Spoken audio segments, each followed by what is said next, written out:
útil leis nó óitiúideachas níor thógas trí béarla ach an sin nuair a bhís scoil dhéanamh mar star tíreolaíocht trí nGaeilge I ros bonscoil agus is mála nGaeilge agus bhí Bert Montóir go Bert ban réalta an túr mar óin agus an túr Evelyn agus bhí sim mór cos a Gaeilge agus spregan si an rang go léir chun sinna bheith a Gaeilge an túr mar óin de bhí sim mór star freisin mar de bhí gachrád ólas a gin mar reall Padraig McPearish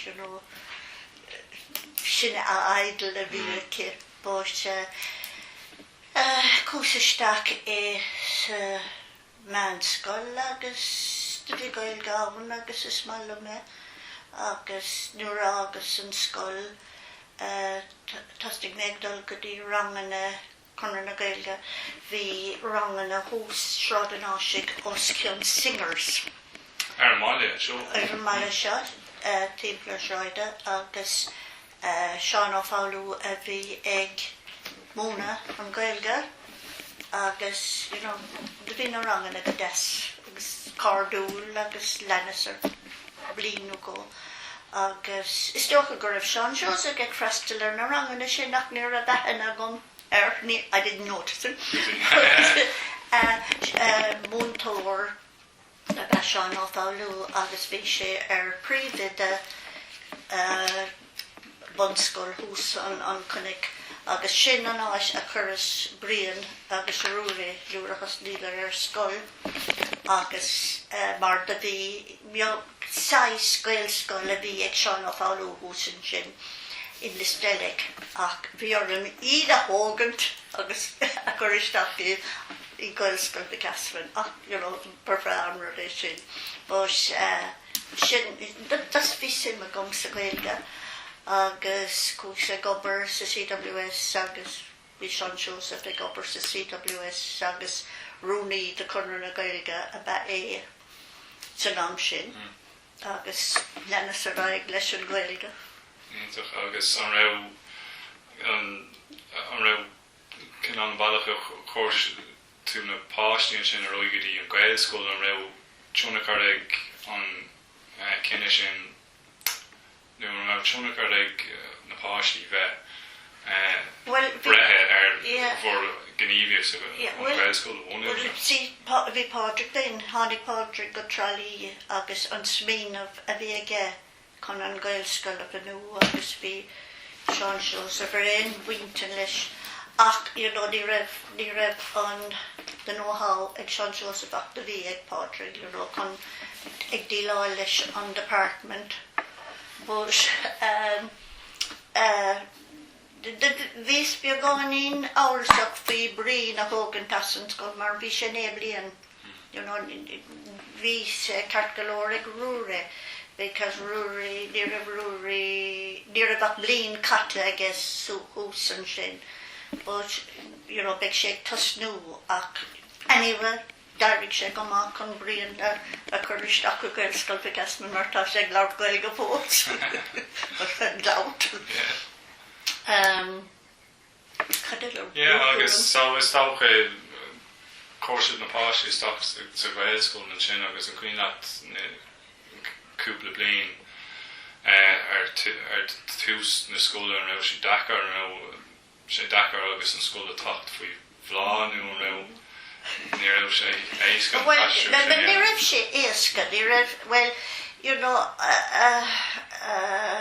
cad an rád atá lereg de bhí fethe héan páistí a gcuin an céad lá ach beag Bert nó trúr I gach lán agus grúpa beag de tuismóirí a bheith é sin agus bhí orring airgid a bhailú bhí mar sin go léir ráite go ag Padraig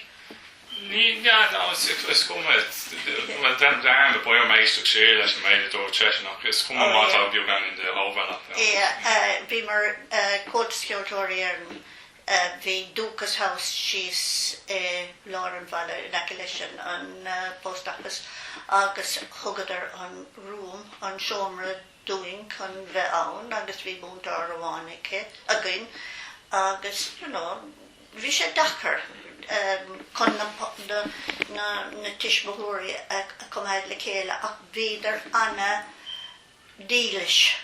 No, ag féchan siar mar bhí scoile na álann sa balla agus scoile na ma agus bhí mar ag iarragar na daoine sin iad de bhí brian is éisteacht so de bhí babies dín an sin céad dar rán tríú agus bhí brian agus ledín eile sa caharú rán agus múntóir amháin, so de bhí sin agus dachar na tiismóthúirí, Canada ála na lení ach tar éis tamar fúmar múntóir eile agus béidir sin, déanann sin go maith agus déin cúmar go dtí áiteile Mrs. O'Connor's Commercial School. Bhí sé beag nach 2 bliain sar a fóramar an siomh. Agus ní raibh an go fécant ar an scoilin is. Ní go fáil. Tá sí tar éis, I think, 7 seomraí eile chur leis an bliain seo. Tá sé san áit céine ag ann ar fóniú. Well, it's Bhí talamh leis an úla sin amach. Bhí just ná tábhacht leis. de bhí sé ach ag dailá leis an department maras go ná agus ní bíon fáin ar an department dailá lascailge ach as béarla but Cean cinál íontach agus cean cinál físe bhí agaí ag an tús deireadh Scoileocht trí Gaeilge chóirtas na áistí agus bin an nód bhágtí nó raibh. Well, it's more true. Bhí an tálín marall Seán ó fáilú ach na scoilin eile bhí beagáin Gaeilge, ábhar amháin. Gachrad eile trí béarla agus ní múmann sin Gaeilge déana. An tumadachas an taonslí chun Gaeilge a bhúna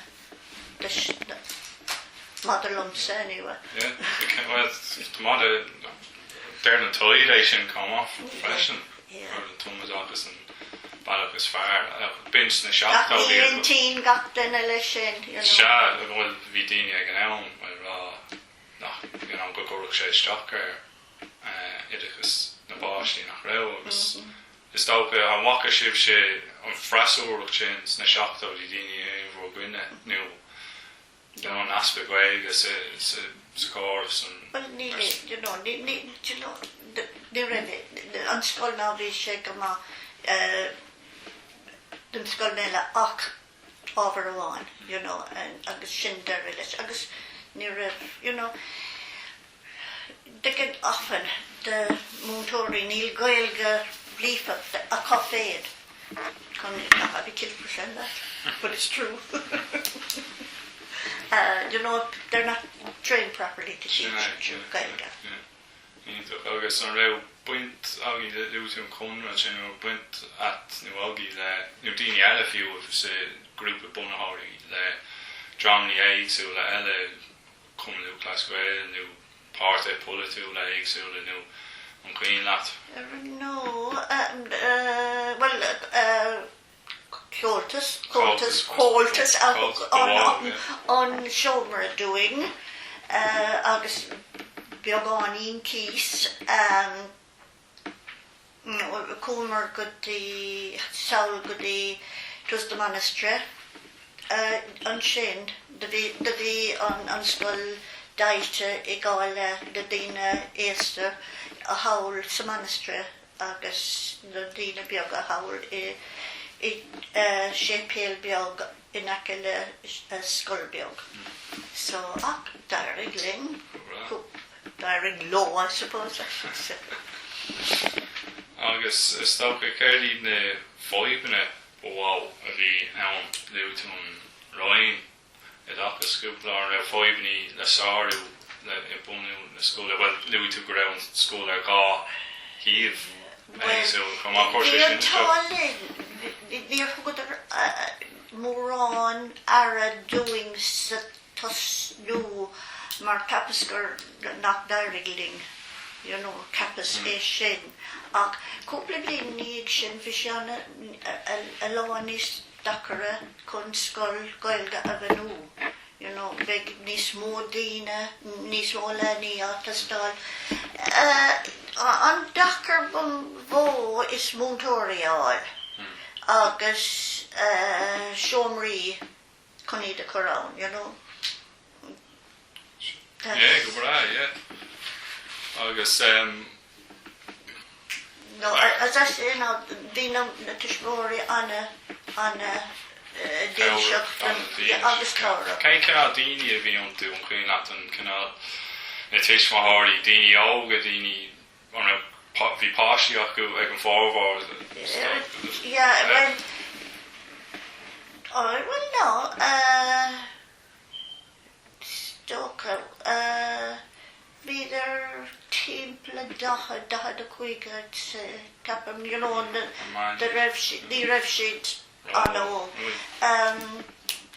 no, because nuair a bhunaigh sé dúirt den éigean ar radio Chiarraí elite school, but Dibrig Seán Seosamh I Bagún, a Muncan Bagún, it's only léon elitism attached leis. Agus daoine eile, ní raibh, but Mascán de bhí múntóir, de bhí daoine nach raibh éon obair acu. No, Mascán trust on board. That's right, so. Never been, didn't several.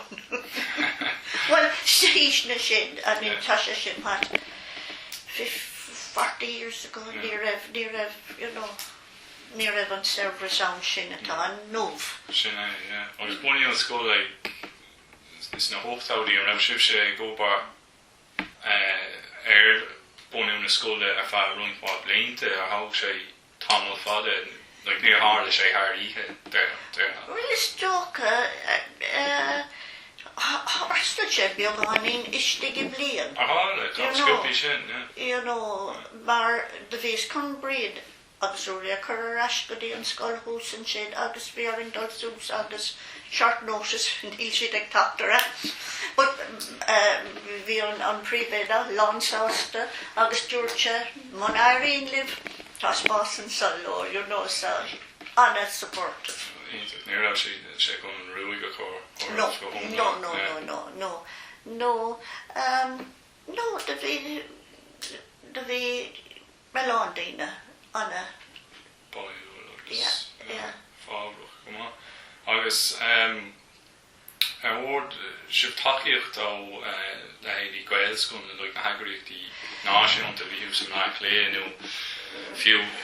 Well, now níl mé cinnte is tócha beag isig pádraig mar eolar sin capas nach raibh de bhí scoiléigean I Malachlí agus tháinig tríd scúmsa agus chuig bliain amháin chuig daltaí hús, so bheith sin, cabharach. Bhí cinná Malachlí ó scoile, spéis. Well, nuair a thosnig an bhirnamh nuaidin, bhí sin is éasca lení a bheile aisteacht mar barba gná. Agus then we had the Christian Halle, Cogan Department, Seomra beag. Ach bhí faragin ar an fearn Brian Cable, agus bhí simime gas a drámaíocht agus rudí mar sin agus dúirt sé, ó now's our chance. Halle a hógáil in anad an Seomra beag sin, so bunig a Christian Halle. Das na tuismóirí agus bhí sig bhailú airgid agus cake sales rudí mar sin. So direct leis tá Halle álinn agus tá Stáit álinn and So bhí si bheith gáí géirí go meic na buntáistí breise mar an drámaíocht agus well bhí mar a chóir leis an idirchas bhí cótastóirí istí gan agus bhí an tá nGaeilge club in neta bell doras das an scoil so thugadar úsáid an park das an scoil ná nó tá mé cuioine bhar thugadar is ar an eisce bhí an scoil ábhaite dul síos agus imime hell. No, de bhí páirte na mór ag an scoil ach of course ná seom réile dá. Can you understand? Yeah, no, it's just Brazil. Agus liw ti o'n roi yn y dachas sgwb o'r rhyw cynnal o'n chwyn at ein cynnal achtri i'r sifain agus yn roi yn o'n tara y dachas yn chwyn at yn tara y dachas y fi awn ag yn awn rhyw be share who do you think you are, not who do you think you are, what is it? The keys to your life, hopefully, in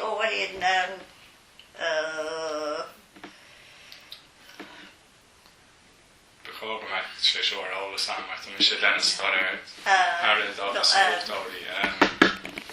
Bhín sé an gcónaí Brandon and Zand. Mary O'Rourke sin ise oscail an scoil go de ggóile agus bhí an patrún scoil Catholic agé, well ní chuireann sin gá stop ar éine ach scoil Catholic agus an céad bhór bainisteacht bhí an tathair ó seachrú ar an mór agus dúiltigh doing an dara múntóir a thug an Rhine agus chuig Seán Seosamh Pádraig an Cathaoirleach near of Seán Seosamh back in early. Now, I mean, bhí Pádraig go múntaach, bhí an dráibhice, bhí sé cinnte go mbeidh sé ann. Bás a chuig an tara seachsú hús ar an tréin leis an beirt éisteacht sa Rhine ag lorg an dara múntóir. Because Dúil the two, Patrick and Brian, Patrick and Seán Seosamh, they were hiding behind the priest's collar. They were living first.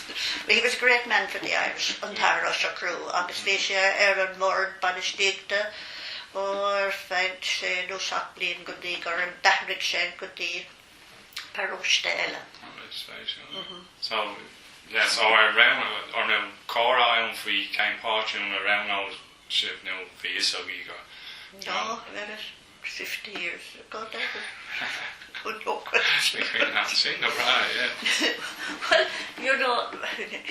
the skull egg the Protestant féin tá scoláil in a cause dog near a phone. Well, Igoran I can't think of there ever a Protestant child at school. Now we have Inish tábhacht in our own.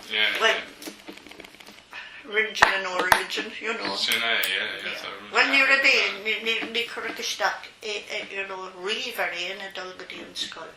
Cén sais. Cén cúlra,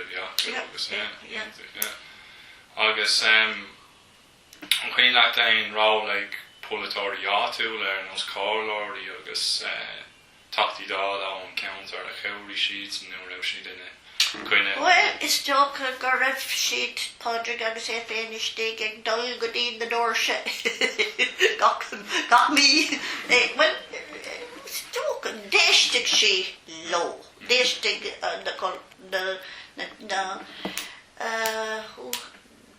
Tommy Mac was alive. They knew you don't know Kerry politics.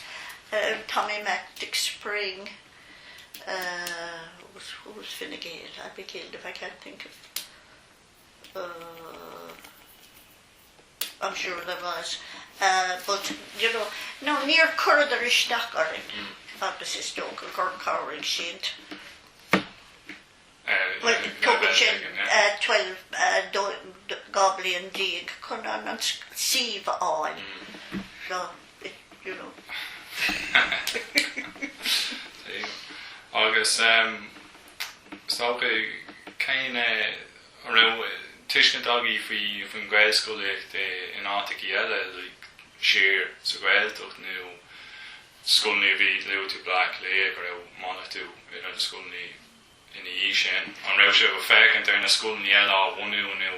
Ó, de bhí agus Ilan-Céirí agus Ciarraí tá má clán féinnig dul go dtí. Ná bhí an tálín tá Ruairí Manchester na Middleton Manchester na féile nó. Tá Gaelscolaíochta agus tá Fiona i Ciarraí agus tá Gaelscolaíochta.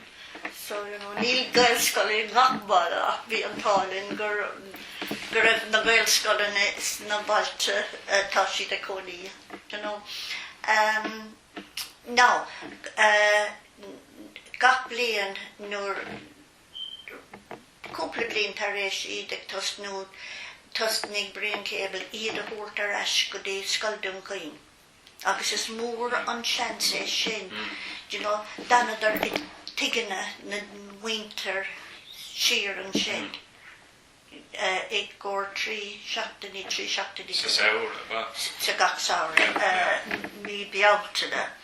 Agus ó de bhí sin ar ásair fan mar furadar an cultúr agus na daoine agus gachrad agus an ceol ó de bhí ná ach bhí an tálín bheith ran cébil ámta ní raibh sé pósta gan am sin so bhí sé séir chun dul siar lo. Cé é sin go dtír gan is bronin cébil an sin méontáir na? De bhí ótá sé retired in is. Tá sé ar scóil ach buntáist mór don scoil é a bheith a gin. Sa hána sé an raibh sé an tús nó hána sé bell? De bhí sé an ceathrú múntóir múntóir de bhí peg de hóra governor de Geralt Clárbric agus an sin brian cébil chuig governor siar go dtí bhí sé an dangan ó dús agus chuig clár ar eis so dan brian cébil bhí sé conaí an trálaí. Agus an as an Gaelcolaíocht tá siúil nó áta ag an eile? No, at straight. As áitiúil a bhíann? Tás an céad duine ón áit a bhí a gin agus bhí sé rás. Ná card a dom so bud card a gach duine tá sé anna cardú le gach duine.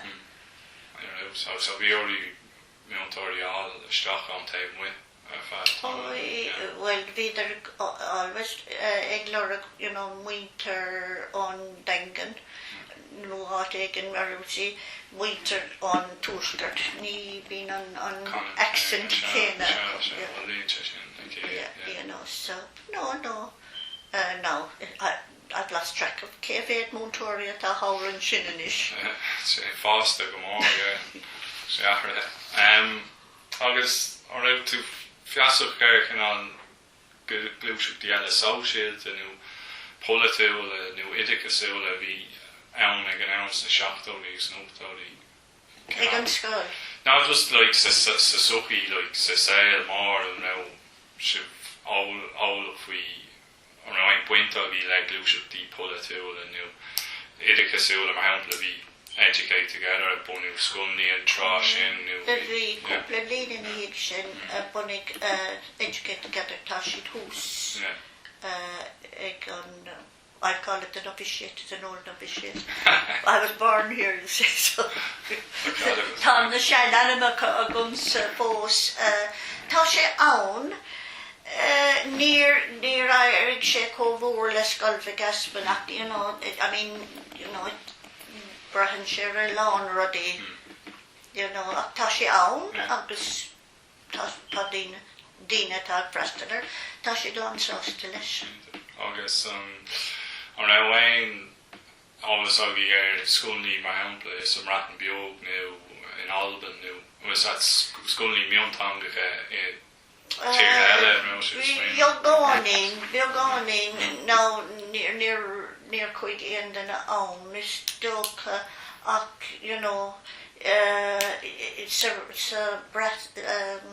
Brittany Britain bhí daoine ag tacht leachtainna a bhuairt duine agus den tiismóirí mar jaall an stát na tanga sin ní go raibh sé mar is viidir go léir ag árág or tumadachas, tá tumadachas nó whatever they call it ag na daoine sin agus tá siad ag éirí níos fearr ná na scolanna in Áitiúil féin. Wales. Níl cinnte mar ar Scotland. A chánig daoine an bratan bheogas ó bhritán ag tuairt leichtaí. Dus na tiismóirí nuair an scoil ar fád nu. Bheith sin sa tasach. The group is small, bheog, the bhí. So it's kind of session owlish a bhí sé tuairt gon. It's in spéisiúil, yeah. Yeah. No, it's on blian. No, I mean, near a harle sin ach Úrna go, ach, has spawn done artish móirí féin go raibh is féidir dó a chur siúil agus bheith sé go má. Níos sin spéisiúil. Agus ságar buine amach an ís a bhí agaí ar dús a buine amach leis sin. Near han fiche vi agi and many vi se vigéri ene ar tús ag an tús ar fád buine amach brand sé. And this tá sé ros ar fád. I suppose tá sé níos fearr ná mar a cappa mar go, tá sé ros tá an fearnamh nua ach rud eile nuair a hasnémar bhí seán a dachar enam de lenamh a bhuairt as Gaeilge. San ospedéal, rudí mar sin. I ar gás féin ná chuna cúr bhí sé anna éasc útsaí ag scríomh ó Canar. Drive wild. But inis tá sé I bhfad níos éasca the animal bhuairt as Gaeilge agus ní bíon éon chuiristeachart. Bhí sin mar chuid an gartatanga bhí bhfuil is nó. Gandát agus ceapam mise gur cabhraigh an scoil go mór leis sin mar de bhí níos mó daoine na lenaí ag tuairt na hanamacha as Gaeilge agus bhí ar na hásanna sin é a ghlacha. So bhí tionchar do réir mar a bhusnaí a báistí ag dulasteach ag an ospedéal nu ag úsáid na sé bhí sí stá. Agus tas nú bhí sé anna dachar doctor nó baniltre tacht chun an scoil agus bhí go léir go des ach nuair a bhíon Gaeilge go. Bhíidir ag leabhart a spéilge as béarla é Gaelscoil. Agus stocha táú trácht ar an níor Harlíne sin ó minic bhfuil níl me cinnte nuair a bhí mar nuair a bint buintecha a gunnar an scoil bhí a an daoine agus Gaeilge go.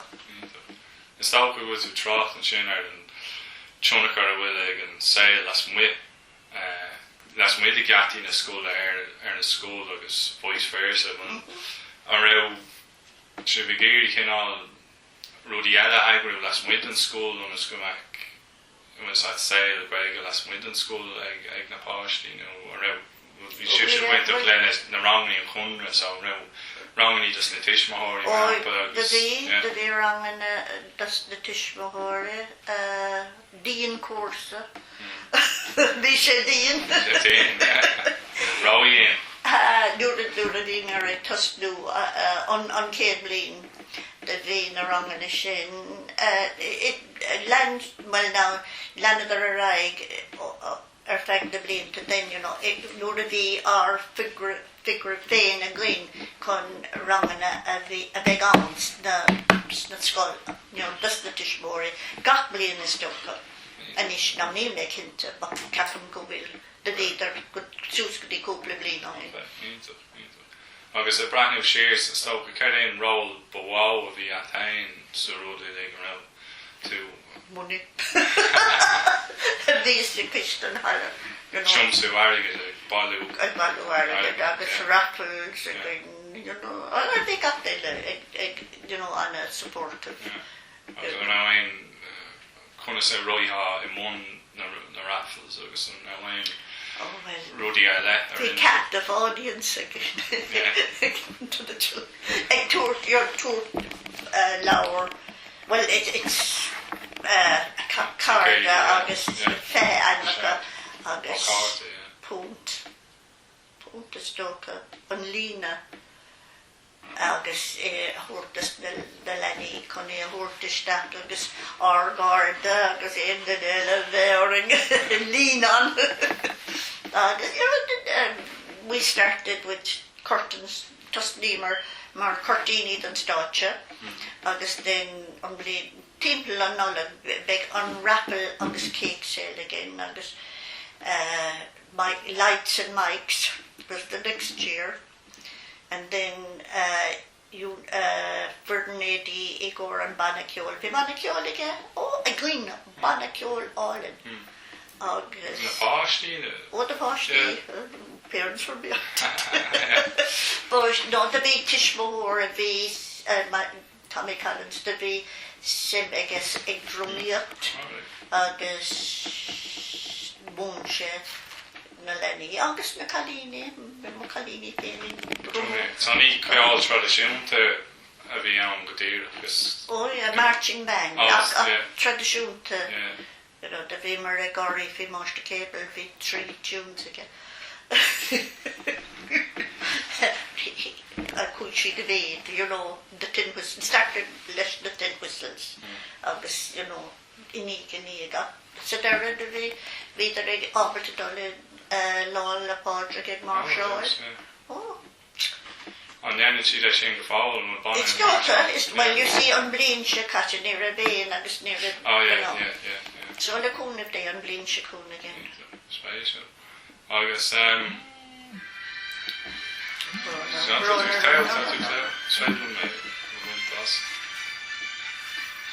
Brilliant. I'll ring him back.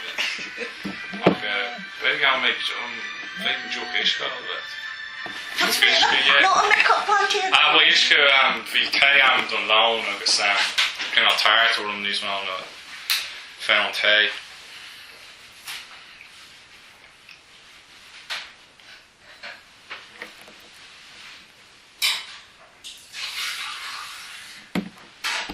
Apple juice, no orange juice. I know, just tell you, for me, what? Would you like anything? Can I just grab the water as well, please? Yeah, thanks.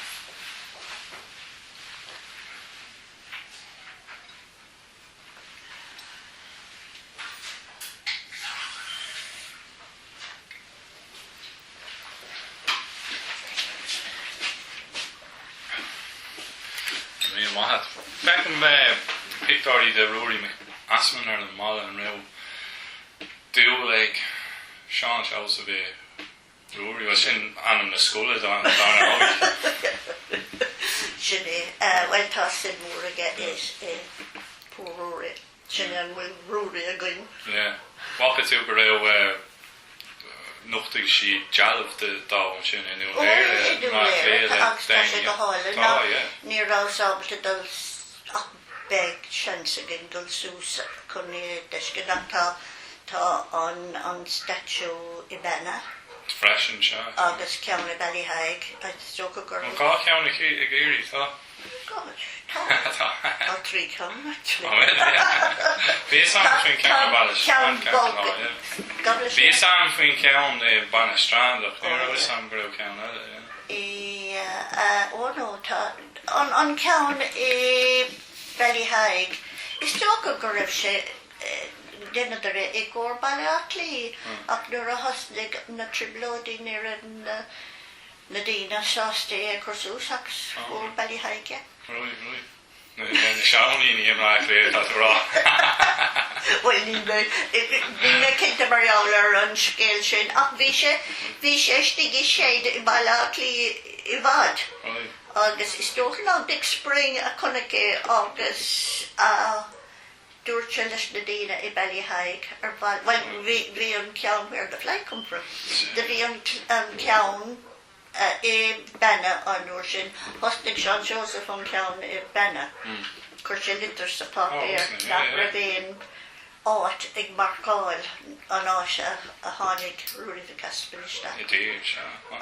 So in sé sin ach den, I suppose, Teddy Healy, bhí sin cóirleoir eile agus nochtaíodd ré I Ballyhaig. Agus an lá rih an ócáid sin. The Marisa came in, it was caught.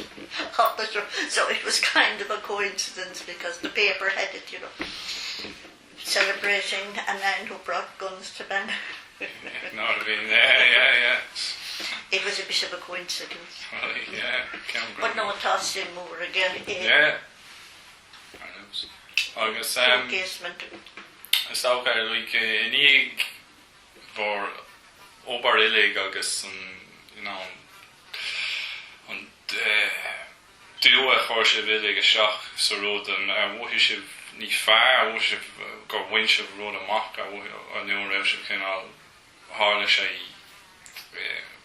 how mail sin bei or na hoog se fo jaar I mean my brand share an nachni ship girl hoog sé kin al ogel Dave sois hoog sé kin al sprage Dave Oh, God, no. Sure. No, I mean, tá sé ann, ná tá Farrig and Christy Neelan, agus bhí sé an céad board bainteach freisin, agus bhí ag dul trasna an scoláige agus bhí ar an móthir ag féachtasteach and, you know, doors leis, what you doing, Christy? And I helped put that there, and he was really proud of it. So I stuck a go with Captain a bhí an rod. You know, Carol, tash it on, moral to us, you know.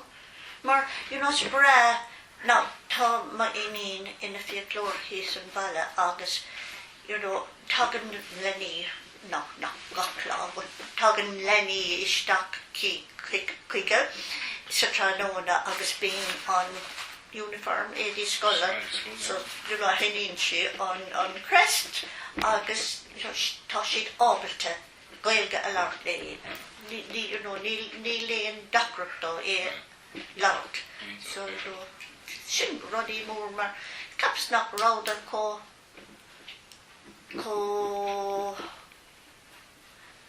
It wasn't as common that a child could speak fluent Irish to you. Yeah. Before school the Casper.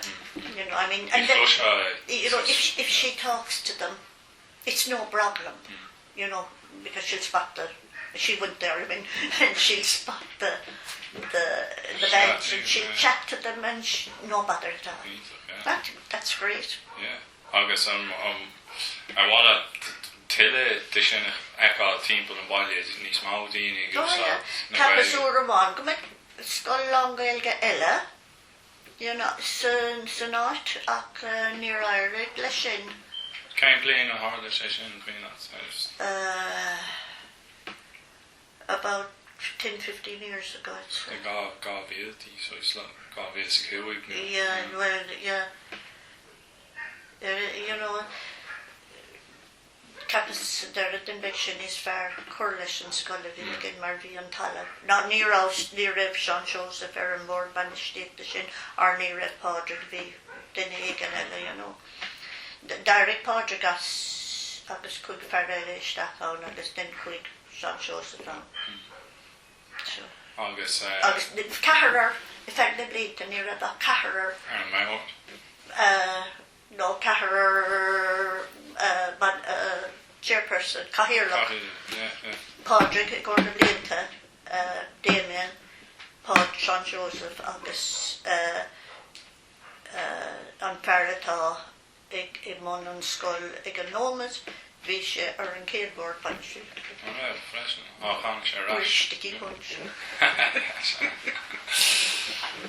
Agus stácha rinne se méid sin agus bhí se braú las céim fág an ghearna se bheith sem is ceistúscailte nó Gaelscolaíochta chun céim fá bhfuil sin é tábhacht was at an school of one nó céim fá bhfuil an Gaeilge tábhacht a tíomsú. Bhí agla oring nach me ghníomhaíocht gar lení féin. Because Captain Gannon's called ní bheag Gaeilge go. They wouldn't learn it from me. You know, there's it wasn't a priority by anybody that they'd speak Irish. Now there was always the faithful few, you know, but agus céim fá bhfuil sé tábhacht go meic siad á leabhart did sé an rud is well, didn't she different? Tá siad Gaeilge, tá siad Gael, fear Gael. Well, I suppose you can't say a person that hasn't the fear Gael, that isn't what I mean. But it's a badge. It's an identity. I'm not belittling people that haven't it, you know what I mean? But it's theirs, they have it. Now we were very looking at being falling gur bhí sim agus grá ag orlaní féin sa Gaeilge. You know, mar often you know, nuair a bhíonn an mam agus an dad ag love Gaeilge duty and páiste kind of revolution. Just yeah. You know, agus níor tháinig sé le Pádraig, tá an trúraige ag leabhart Gaeilge agus the O'Sullivans. Is capas gurb an scoil códas agus an cultúr códainán gur it fostered a love of it in them. Sure. My own kind of atmospheres at schools agus Scotland. Yeah. No, not everything was hunky-dory. I know how hard a couple of áitiúil a bhí Dakar new was that. The Harla. The duine céine seasadar le céile you know, chun go méid gachrod mar bacartó I gcóir scoil an Gaeilge. Well, sin éintach go mí máta sin nó lein ó eile go bháil at ráfaoin school nu faoi aonrad eile nu. No, but I'd clean these up in the duine a heas leis an scoil. You know, tá sé fashionable inis, you know, na duine sin you can't give more than your child to a project, you know, you're giving the dearest thing you have and you know, and their education is so important. It's kind of, yeah. And it's a big ask. Sure. To ask people to do it, and then right through the years, those people that started, you know, it's kind of took wishes. Risky beyond though. Yeah. So, and I mean, Pádraig was. She does a chance. Yeah, Pádraig was very instrumental in setting up the barra level. Oh, Seán Gaelscolaíochta, and she's in involved. And right away, went that solution. No, near every feature. Well, near mar de bhí and agus Ruairí beag nach imithe, you know, so it was. Gníomhaíocht, so. Well, níl an Gaelscolaíochta an taine géirí seacan na Gaeltachta, you know. So tá má garbhach ag dul go dtí an simime go learna mar níl you know. Begar taptaisteach ag drálí.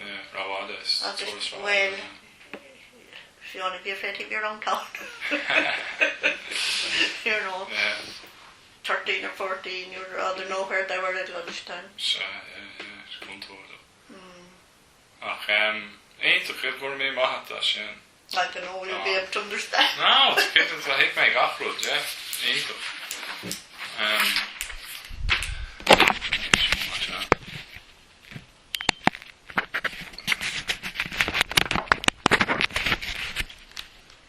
Stoppen een kwilloog naar stoppen een tafeltje en roe grandwatch in. It wanted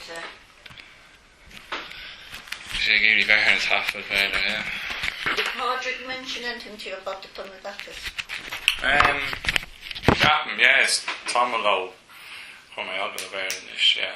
That was, you know, Oh, shit, Lorna is in our bell, yeah, it's an alcohol, you know, like, and I'm going to be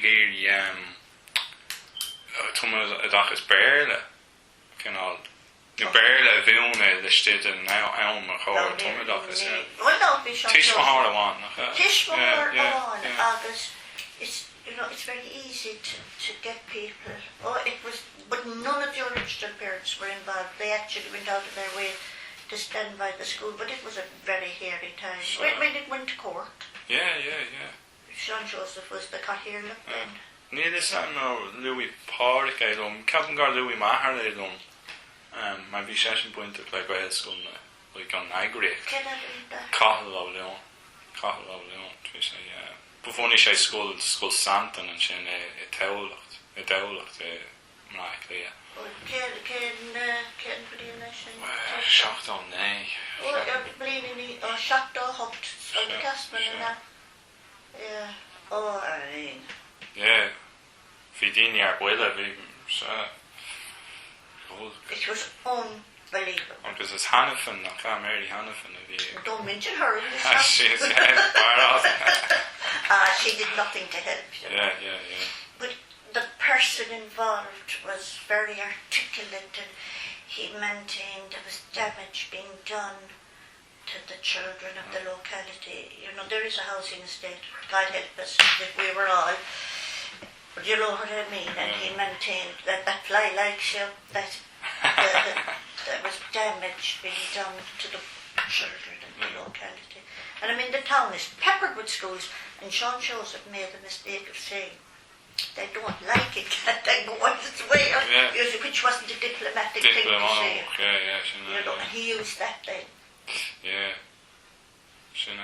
Maar dat in Dash veilig, maar veilig coin come up, veilig daoine Be on the careful what you say. But it was desperate, we thought that time, you know.